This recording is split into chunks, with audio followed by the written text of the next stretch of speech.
Hello, my name's Deandra, long time no long form video. I figured that since a lot of people like the sound of my voice, that I'd use this voice to tell you why I quit my English teaching job in Japan after just 6 months. I don't have a good camera setup, so enjoy this podcast style with my British accent. For those who are eagerly awaiting my story time on why I quit my third and final job in South Korea, my hagwon job, last year, that video is coming. I have notes, it's coming. But since this current job that I just left last week, 2 weeks ago, since they had the nerve to tell me to my face that they don't know why I'm leaving, I thought I'd spell it out for them while also getting my YouTube watch time hours up. So feel free to put me on in the background and enjoy sipping the tea. I am absolutely dumbfounded that my previous employers are feigning ignorance because I specifically expressed displeasure and discomfort after almost every single one of the instances that really upset and offended me. I either told them directly or messaged them, which took a lot on my part. I think communication is really important, so I made sure to let them know. I even told them what happened at my last job in South Korea and how I really don't want this school to turn out like that. A few months in, I was expressing that this school was becoming more and more like my last one. Exhibit A is on the screen now. The first time that I messaged my Japanese manager on the 24th of May 2023, I started working there in April. The 7th of April was when I arrived in Japan. That screenshot to my manager reads, "Hi, sorry to bother you so late. Would you mind telling R not to talk to me about trans and gay people at work, please? I have trans and gay friends, so it makes me uncomfortable. Onegaishimasu." Thankfully, with this story time, I don't have to worry about defamation laws like in South Korea, but I will give everyone I talk about code names. If you happen to find out the name of the city, school, or employer, because you checked the location tags on my TikTok or did your own research, that's on you. You're a skilled and nosy detective. I like that. Final note before we start, I actually read this list out to the other English teacher, the Canadian, to see how many of these events he knew about. Even the part about his white male privilege affecting my professional experience. Thankfully, he doesn't suffer from white fragility and misogyny, but content warnings for those who do. I'll leave timestamps so that you can coddle your feelings when the time comes. So, without further ado, the 8 categories for why I quit this job after 6 months are student slander, Seggsual Harassment, Blackness, difference in opinions, teachers who leave, Manager K, the contract, and white male privilege. There are no particular trigger warnings for this video, though content warnings do include discrimination, ignorance, rudeness, and white men. Viewer discretion is advised. Let's get started. The first category, student slander. Complimenting M8 on his fashion, then after he left, said he buys knockoffs. Complimenting M8 on his hair, then after he left, said that he doesn't mean it and M8 changes his hair way too often. Complimenting Y4 on her hair, even though she had done nothing to it, then after she left, said that it's important to compliment students, even if you don't mean it, because if they feel happy, they'll keep coming back. Saying M6 was successful, cool and happy, but it was a shame that he wasn't married. Saying that it was a waste that Y7 was over 50 and unmarried. Saying that (4, I don't know his name, was a terrible father because he and his wife separated and he only paid child support. Saying that M5 was disappointing because he had divorced his wife and had a new girlfriend. Making fun of M5 for the way he speaks and being surprised that he doesn't speak like that in my lessons. Saying that H6 was a party boy every time he came in, even though H6 talks about spending quality time with his sons in my lessons. Saying that M8 didn't give a hoot about his family because he goes to Tokyo to drink once a month. Saying that S7 was just another crazy woman. Imitating M7 when she doesn't understand something by widening his eyes, making quote-unquote dopey sounds, and saying she would combust if you gave her anything she should be able to do at the level he put her in. Not allowing A8 to say that she was tired and hungry, saying that she was only allowed to be happy. In my class, A8 turned around every time I asked her how she was, looked out of the classroom window to see if the boss was there, before saying that she was tired and hungry. Saying that he's allowed to touch and annoy H6 because he's known her for years. Saying that he likes to make fun of W7 because it's funny. Saying that R6 is just lazy because he's tired after school, baseball practice, cram school, and a double English class. When a young child didn't say hello to him, he walked away, calling him quote-unquote a little sheet. When he licked blood off his finger and the young student was disgusted, she said she didn't want to take his classes anymore, and he acted like she was a sensitive clean freak because, quote-unquote, he's from a time you would lick your finger to turn a page. So we started off light, but still inexcusable as a teacher who loves my job and appreciates my students. Student slander really did annoy me, and I took those personally. On to sexual harassment. Brace yourself for these ones. Winking at female students and staff and using the excuse that he's Australian. Telling adult students and staff to look at him move his pecs. Telling female staff to touch his pecs and biceps.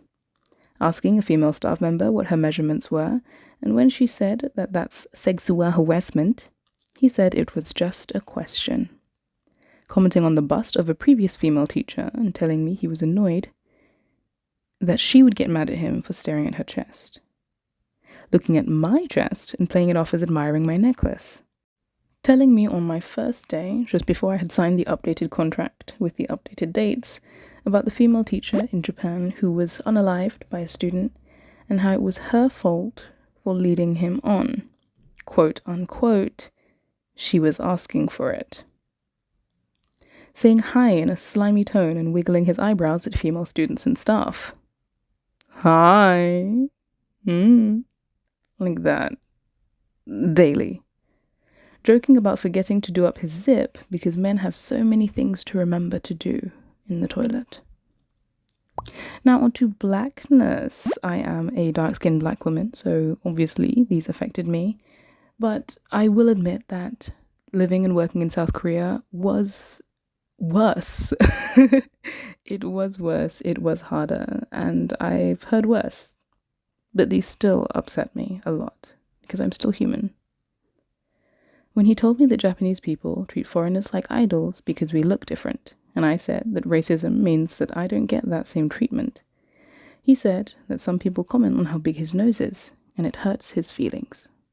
Comparing racism to the beauty standard. And forgetting or just not knowing about intersectionality. Intersectionality. 私は外国人だけでなく、外国人嫌悪。黒人です。人種差別。黒人だけではなく、黒人の女性です。性差別。黒人女性だけではなく、肌が黒い黒人女性です。ミソジヌワールと、何でしたっけ？色彩主義。My nose is also big compared to the standard in Japan. And I'm black. Intersectionality. His opinion that it's unfair that white people can't say the N-word anymore. While we were working, a song by a black rapper came on the radio, and he said it's unfair that they say the word so much because he just can't sing along. I said that Tupac probably wasn't thinking about a white Australian Italian immigrant when he was writing that song, but he proceeded to say it was unfair. His opinion that I, as a black person, should be grateful and flattered that someone would want to touch my hair, after I complained that a student always tried to grab my curls. Quote unquote, it's a good thing. You don't like it? I would. His opinion that police aren't to be feared and that they don't discriminate. Sorry. His opinion that police aren't to be feared and that they don't discriminate based on race or ethnicity. Whew, that took a lot in me to get that out. He told Teacher D, former Teacher D, that he really wanted to call him the M word, M for monkey. But, number one, that's not the letter I heard. And number two, what the fudge is the M word? I couldn't help but shoot him the dirtiest look. He later apologized, saying that he meant M for moron, and he would never joke about that word. This was a little while after he said it was unfair that black people can say the N-word and he can't because he's white, so take that as you will. saying that white men don't have to work as hard, lying to me that paying men and women, people of color and white people equally or fairly is important to him. Ironically then putting a white man with no teaching experience on the same salary as me, despite me having 6 more years of teaching experience. On to the next one, difference of opinions. His opinion that women over 25 should be married and it's a waste if they're single over 50. His opinion that you should never separate even if you're unhappy because he personally could never do that to his daughter. His opinion that Japanese women don't do jobs like firefighting, so since female firefighters don't exist, there's no point in changing his vocabulary cards to firefighter from fireman and police officer from policeman. His opinion that abortion is an agree to disagree situation after bringing up Mitch McConnell and Roe v. Wade. He made that sound. Saying that people today are becoming whatever gender they want and flicking his wrist with his eyes wide. This was the day that I sent that first text because he just kept going after I said I wasn't comfortable with the conversation. When he forgot Mother's Day and blamed me and Manager K for not reminding him. He apologized and said it was a joke the next day after I had relayed to Manager K that neither of us are responsible for his forgetfulness or his personal and private schedules. When I started taking on more and more classes and admitted that having back-to-back schedules was a lot, he told me he was also tired and that he suggests I drink more coffee and go to bed before 11. The next category, teachers who leave. Making fun of D's PTSD because back in his day, mental illness didn't exist. Telling D he was a waste of space and air and how, if it were up to him, he would, quote unquote, put him out of his misery. Making fun of a previous teacher who had to take time off due to his sickness. Complaining about Jay and how much he hates him and can't stand the sight of his face to anyone who would listen, and even those who didn't listen, like me. Saying that C's lessons were too hard even though he was the one that approved them. Getting Manager K to talk to me and relay his messages because he wasn't brave enough to use his big boy words for himself. Not saying hello or goodbye to me, nor to the staff who were with me like a sulky infant for about 2 weeks. 3 weeks after I handed in my resignation. Manager K. I liked her. I liked her a lot. But I think I'm going to start taking it as a giant red flag if women over the age of 40 want to become my new mother after finding out that mine has passed. I'm gonna start taking that a bit more seriously. Because everyone who does that, they're a bit weird. Stop doing that. We don't need new parents. Stop it. Ew. Anyway, she got angry that I declined her invitation to go to karaoke on my day off. She got jealous that I went to the firework festival for Obon with a staff member on the Tuesday instead of with her on the Monday. We agreed to go on the Monday. However, last minute, she said she was going to invite the boss and his family, who she very well knew I didn't want to be around. She later denied this, but she basically blamed me for why a 3-year-old kindergartner cried before and in some of my classes because she missed her mother. Though my Japanese listening skills aren't perfect, I did overhear her ask if it's because she doesn't like me, right in front of me, which she later denied. She also basically blamed me for why a 5-year-old's mother would consider going to a cheaper school, and saying that he goes to the toilet not because he had a medical issue with his bladder, not because he had a doctor's note, but because he doesn't enjoy my lessons. Although he expressed how much he liked me, told the staff that he liked me the most out of all the teachers he's ever had here, and made me cookies. He also went to the toilet 3 times in the class that the boss taught after this conversation. She lied to me that nobody was happy with my attitude at work and that I'm affecting the atmosphere in the office, even though the rest of the staff and I had literally gone for coffee and desserts without them the night before, and we were planning a group karaoke trip, again, without the boss and the manager, because we like each other more than we like them. She didn't help me with the moldy smell in my kitchen, even though I have a mold allergy. And when I asked if she could remind the real estate agent, she said that she wouldn't, because she couldn't push him, otherwise he wouldn't help them again in the future. Repeatedly telling the children who tanned in summer that they were dark, getting dark, or too dark in front of me, a dark-skinned black person. Colorism exists everywhere and will not end until people who uphold the pale and skinny beauty standard stop or keel over. That's just a public service announcement. Agreeing with a mother who complained about there being too many foreigners in this country and how it doesn't feel like Japan anymore. In my interview, I was denied my requested salary and accepted a base salary with a bonus of 10,000 yen each month. However, after receiving the contract, they stated that the total would include the bonus of 10,000. However, that bonus is not guaranteed each month. It was 10,000 less, and that's not what I agreed to in the interview. Instead of raising it, they said they felt bad that there was a misunderstanding. They continuously added to my workload and overwhelmed me until I firmly stated that I didn't come here to do anything but teach. Illustrator work was not in my contract. Curriculum development was above my pay grade. They kept using the excuse that previous teachers did tech work, and they insisted that they told me about these duties in the interview, which I do not recall, and if they were my duties, they would be in my contract with my other duties. But I did state that they weren't in print, nor was I told about designing and developing the curriculum that they would continue to use for several years. Otherwise, I wouldn't have accepted the job offer. A red flag I unfortunately and desperately chose to ignore was when I was told to practically beg for the position. It was between me and an American guy, and in the interview, the third interview, I was asked how much I wanted this job. I said very much and was told that I didn't sound like I wanted it that much. Massive red flag.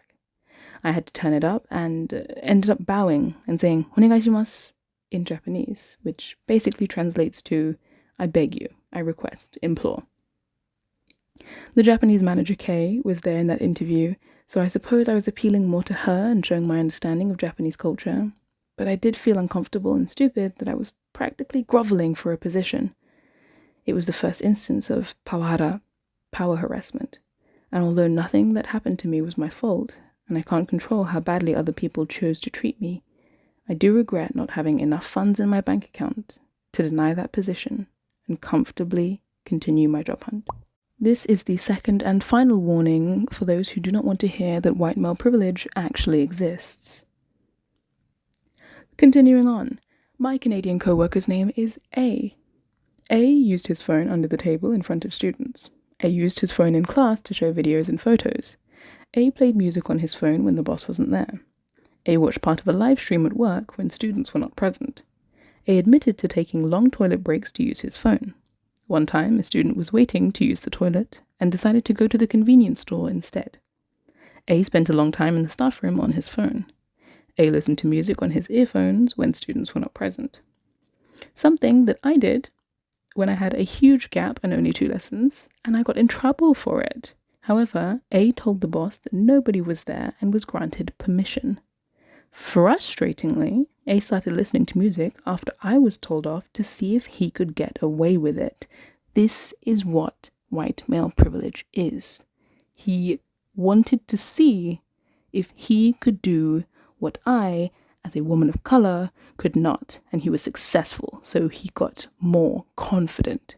Continuing on, A didn't listen to instruction and purposefully did his own thing in class. A challenged the boss about how things run, while I was at risk of questioning his authority.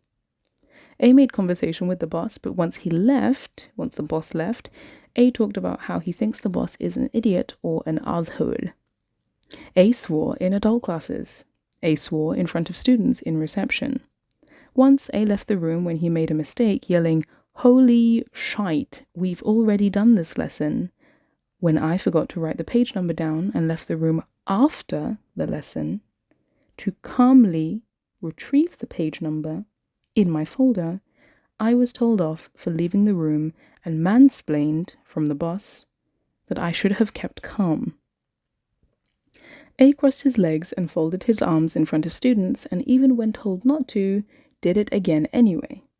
A spoke very fast, and although he was constantly told to speak slower, it was in a jokey way.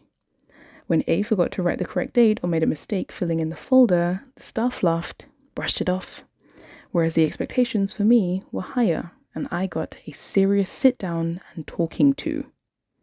A wore the wrong shoes to work, and I was told off for not telling him to leave and change his shoes 5 minutes before class started. A forgot to zip up his fly numerous times, and I was told to remind him. When I said that checking crotches was not a part of my job description, I was told that it wasn't, but it also kind of was.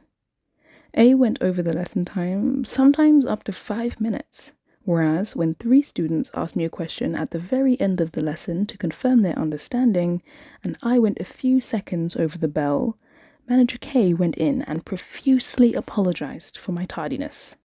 Once she asked the staff member who took the child out to the mother's car if the mother was angry with me that I had kept her waiting.